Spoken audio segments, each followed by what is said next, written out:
Boa tarde a todos, sejam bem-vindos novamente.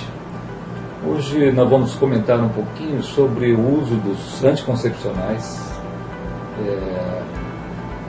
os perigos dos anticoncepcionais e como reconhecer esses perigos. Os anticoncepcionais, eles são extremamente usados, são bastante usados. A indicação principal na própria anticoncepção é usado também nas irregularidades menstruais e nos ovários policísticos. Existem muitas controvérsias na literatura em relação ao uso de anticoncepcionais e determinados efeitos colaterais. Em relação ao câncer, por exemplo, os resultados dos estudos são discrepantes. Não existe ainda um consenso se aumentaria, por exemplo, o risco de câncer de mama. Existem estudos que demonstram tal possibilidade aumentada e outros estudos que não demonstram, mas não existe ainda um consenso sobre isso.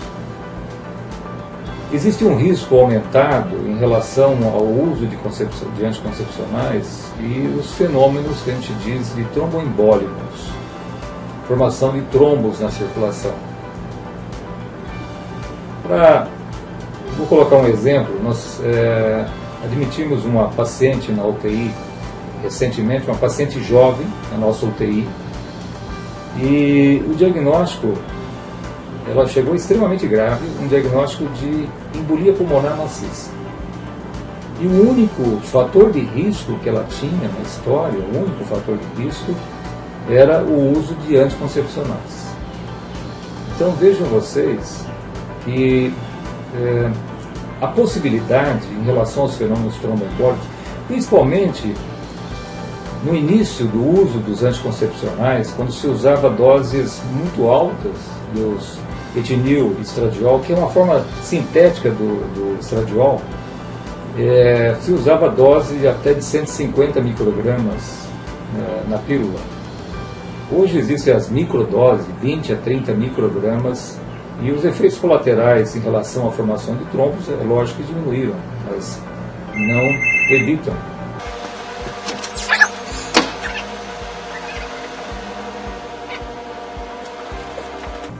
Então, nesse caso específico, o uso do anticoncepcional ele foi um fator determinante nessa embolia pulmonar maciça. E como eu estava dizendo, houve uma diminuição dos efeitos colaterais com a diminuição também das doses, com as microdoses. Mas o problema central é que os estrógenos e os progestágenos usados na formulação das pílulas são sintéticos. Eles não têm a função exata do hormônio, do estradiol e da progesterona normal na mulher. Eles são sintéticos. E como são hormônios ditos esteroides, eles são lipossolúveis. Sendo lipossolúveis, eles têm ação tanto nos receptores da membrana da célula, como também eles atravessam a membrana e vão agir nos receptores do núcleo. E essa ação nos receptores do núcleo pode levar à alteração do DNA. Em relação à dose, funcionaria então como uma coisa não qualitativa, quantitativa, porque como eles se acoplam mal aos receptores, eles podem ficar ligados mais tempo aos receptores. E vai tendo uma somatória de ações. Então, quanto maior o tempo de uso, maior o risco de efeitos colaterais dessas pílulas. Muitas vezes, no caso, por exemplo, vamos colocar uma das indicações, que é o ovário policístico. O ovário policístico está sendo superdiagnosticado, porque muitas vezes as jovens fazem o ultrassom, a pedido dos médicos, e nesse ultrassom aparecem microcistos, sem que se tenha um diagnóstico do ovário policístico só com esses microcistos, porque deveria ser dosado os andrógenos, né? porque existe um aumento dos andrógenos, da testosterona total, livre, da androstenediona. Então, existe um aumento dos andrógenos, e são esses andrógenos que fazem os efeitos colaterais, os efeitos maléficos dessa doença. Em relação a irregularidades menstruais,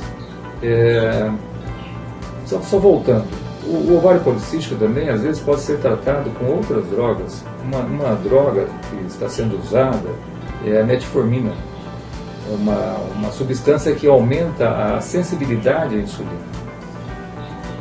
Bom, a outra indicação muito corriqueira é o uso nas irregularidades menstruais.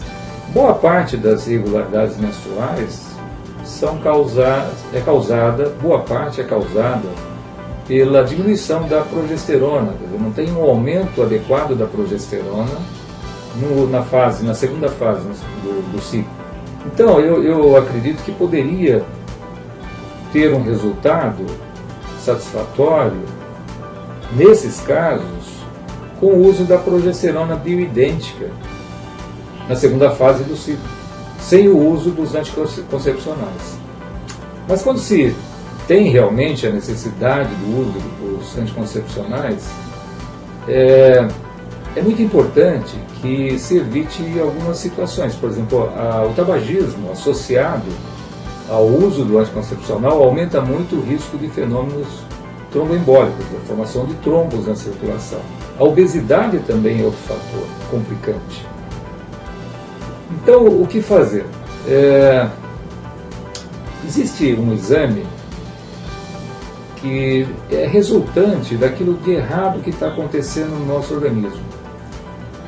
Esse exame chama-se proteína C ultrassensível. Geralmente eu peço esse exame nas jovens que tomam o anticoncepcional, para avaliar caso a caso. E quando esse exame está elevado e não tem uma outra causa definida para explicar o aumento desse exame,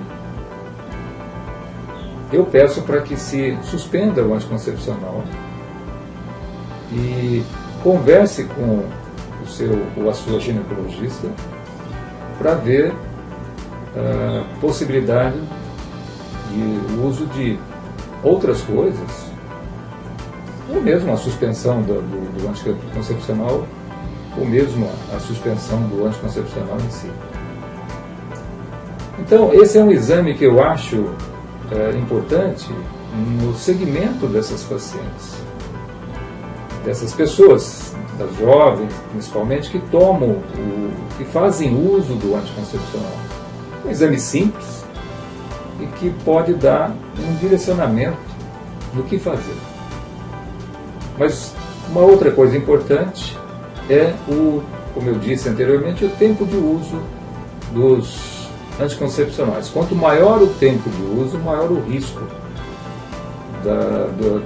maior o risco de fenômenos extra, maior o risco dos efeitos colaterais. O que eu considero um tempo longo? Acima de 10 anos de uso já é um tempo longo. Era isso que eu queria dizer hoje.